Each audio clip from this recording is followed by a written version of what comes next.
Lord. God bless you all.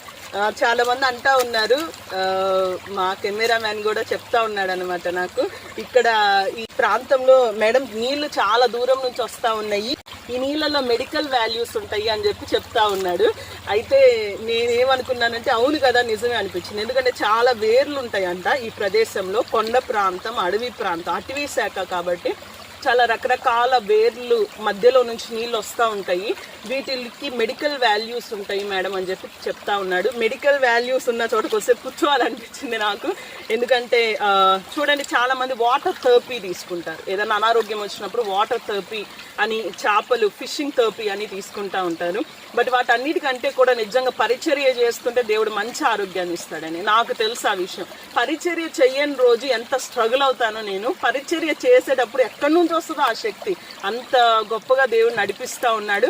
అయితే after everything దేవుడు ఇచ్చే గొప్ప కృప ఏంటంటే మంచి ఆరోగ్యం అందరికీ కావాలని. అందుకనే దేవాతి దేవుడు యెహోవా స్వస్థపరచు దేవుడు అని చెప్పి ఆయనకి పేరు.